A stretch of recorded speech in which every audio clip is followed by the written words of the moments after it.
Hello guys, it's me, and today I'm gonna be breaking down the Transformers The Last Night trailer number 4. Well, it's actually the international trailer, but it doesn't matter. I'm showing the trailer right now and I'm having it backwards because, well, last time I did a video showcasing the trailer, I got copyright strikes, so if I have it in reverse and not playing any audio, it's fine. Apparently they don't copyright me or anything, so I'm gonna keep it like that. You can still check the trailer on my previous video. You can go to The Last Night's YouTube channel and check it there. So right now we're gonna cover some of the frames, some of the things I noticed in the trailer. And if I miss anything, just let me know, because I could always do a part 2. And also, if you want a shout out, make sure you check my Injustice 2 series. So far I uploaded 2 videos, and I'm trying to make this a daily series. Like every day I will upload 1 part. So stay tuned for that, and I will give you shoutouts there. So now let's get right into the trailer.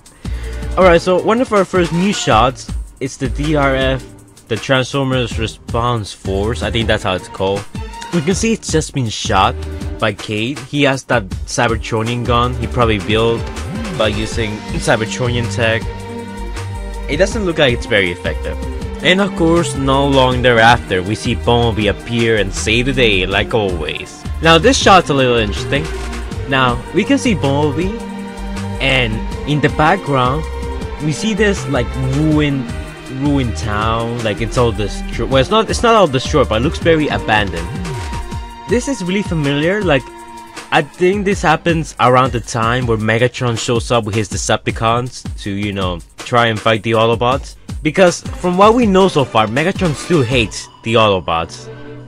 And as we've seen later in the trailer, he's not too fun to work with them.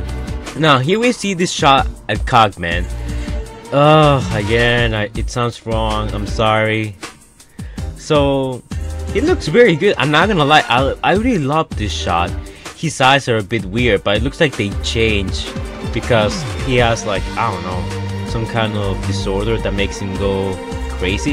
He's basically a crazy butler. Let's leave it at that. He's telling Cade to go with him. And spoilers, I'm gonna spoil this section right now of the movie. For those people who have gone to the Transformers fan event and they have seen like 20 minutes of the movie, and in this scene, Cogman gives Cade like a weird transformer, like a symbol, an insignia that transforms, and is connected to Cade, kind of like we saw with Sam and the Watchbot.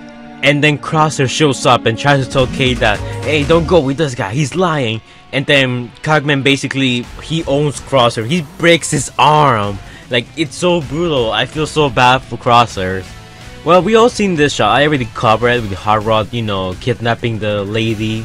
And I really liked the scene. I thought it was pretty funny, and I'm really liking Hot Rod's design. Like, at the beginning I was like, it looks too much like Bumblebee.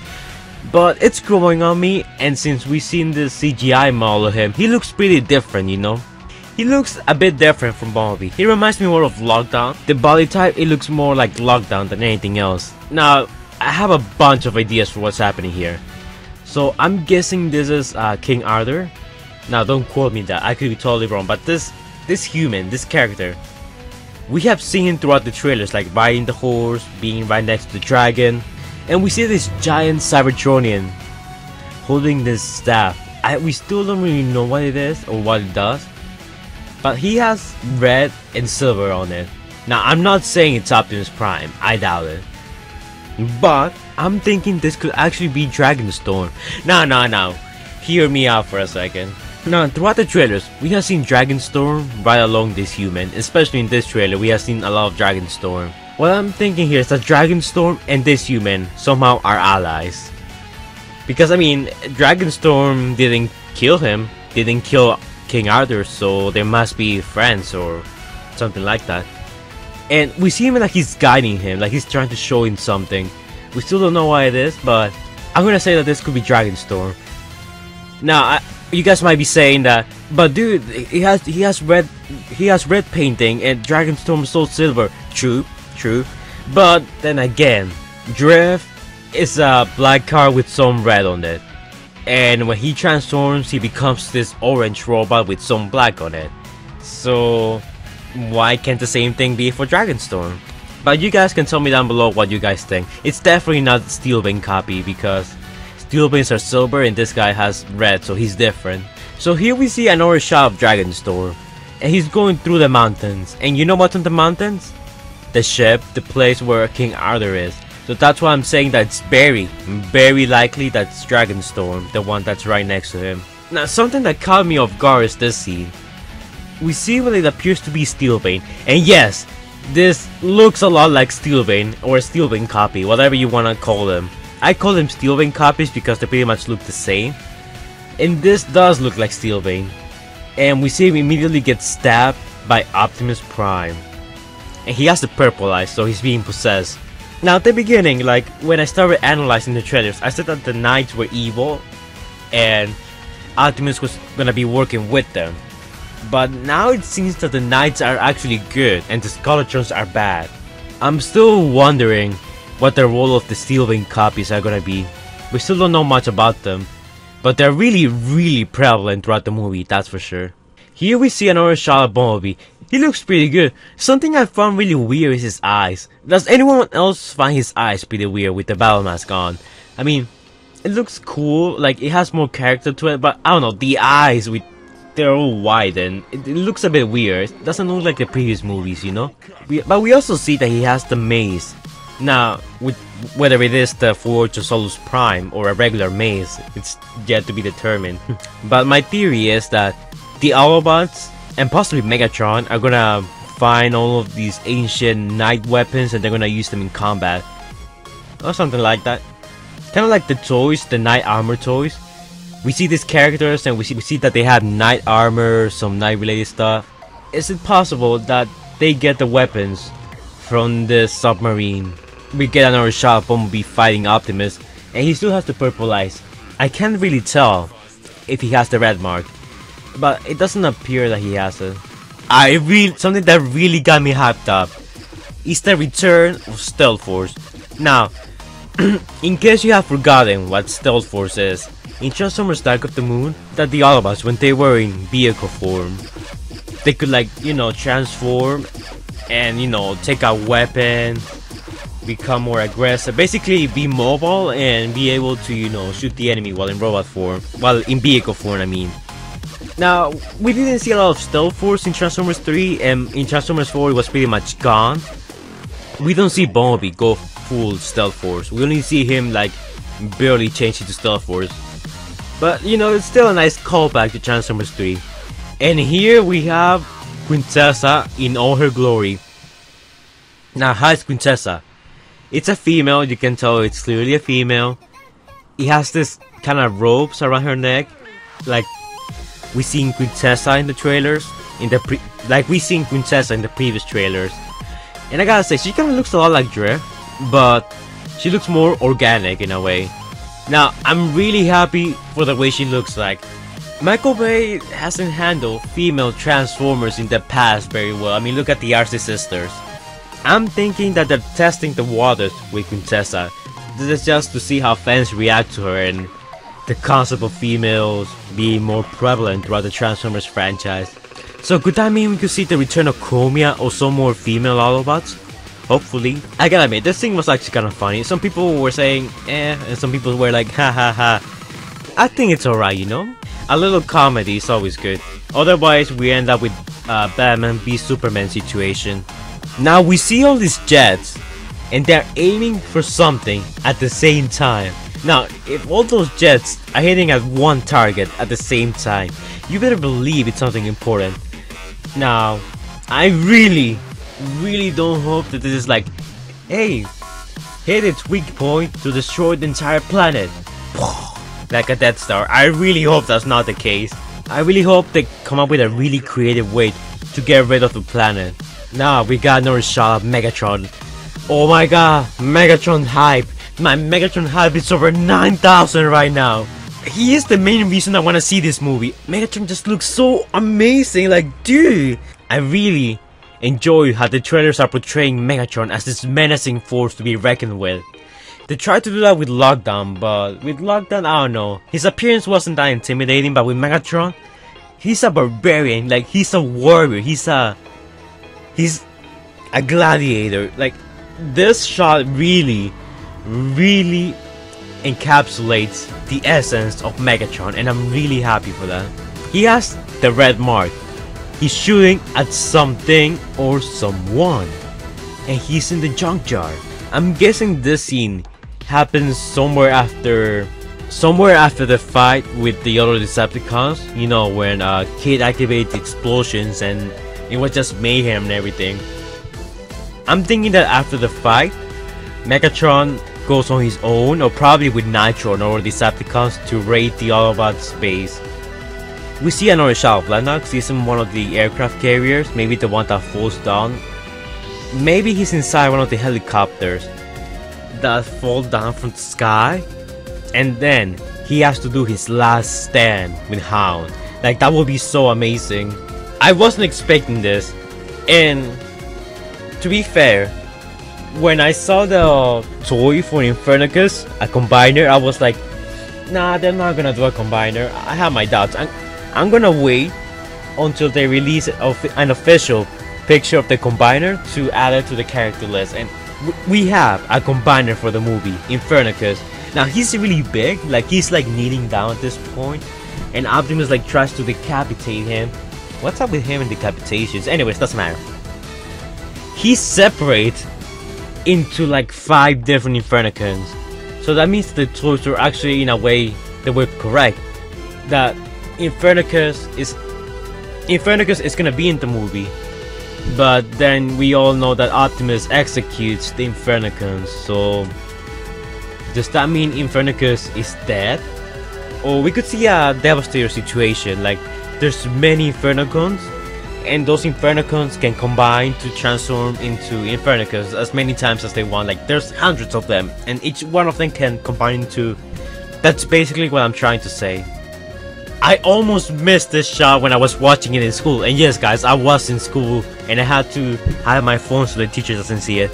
We can see Harvard in the background. He's like going after Megatron, trying to, you know, sucker punch him. And we see Megatron raising his sword. And we see he's about to execute Hound. This, it looks like it's happening somewhere along the scene where Megatron fought Optimus in the previous trailer. It could happen on the, you know, the giant planet, or it could happen on the submarine. We still don't know. Now the real question is, will Harvard save Hound, or will Hound die? I kinda like the fact that Hound's still holding to his cigarette while he's about to be killed. Probably Harvard's gonna save him, or Hound's gonna die, either one of those. And what this is telling me is that Megatron's not gonna be working with the Autobots. He's gonna be by himself, doing his own thing throughout the movie. Hopefully we're gonna see him and his other Decepticons do something, not just Megatron. Because like I mentioned at this point, the Decepticons at this point are gone. All we have is the Decepticon remnants, like what remains of them. And for the Autobots, it's their resistance against the humans that are hunting them. And in this shot, oh my god, we see Barricade and we see Grimlock in action, and he B-slaps Barricade. Oh my god, that's so cool. Hey, can we get rid of Barricade's theme music and put it onto Grimlock and add sunglasses to him? I mean, Grimlock's the new badass of the movie.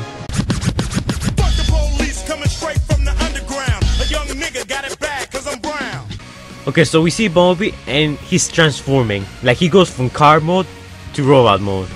And then he explodes into a million pieces. Okay, something that's really interesting here. The humans are not shooting at him. I know it kind of looks like it from the beginning, but that's not what's happening. If you remember in Age of Extinction, we saw how Optimus could fly. He had this propulsion coming from his feet. And here we see Bumblebee, and we see some kind of propulsion from his arm and from his limbs. Like, there's like propulsion coming out of them, you know what I mean? Like, you know, it's like, it's almost like it's separating on purpose. Now, a lot of people are saying that this wasn't on purpose, that, you know, the TRF forces, you know, like shot Bumblebee so hard that he blew into a million pieces.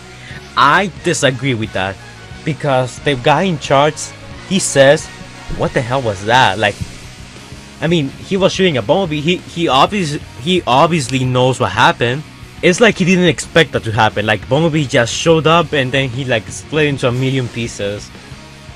And then we see Bumblebee reattaching himself. But something interesting here is that I don't think Bumblebee can like regenerate. Once he has his body connected, we see him put his head back like manually. Like almost if it wasn't damaged, like, you know, it's meant to go back in. I'm thinking, and I'm just thinking, that this is Bumblebee's new ability, that he can separate and come back together. Because if Bumblebee could regenerate and could just come back, you know, from the brink of death, then all the hype, all the, you know, excitement from Bumblebee versus Optimus is pretty much lost, and because Bumblebee could just regenerate, and that's really unfair. But I think that when he spreads out and combines again, he needs to have all his parts intact. For example, if one single screw or, you know, parts of the machinery is not functioning very well, like his arm will not reattach, his head will not reattach, because a machine needs all parts to work for the machine to work as a whole. If there's even one part that doesn't work, then the machine cannot work. I think it's the same case with Bumblebee, and I think a lot of people are missing this.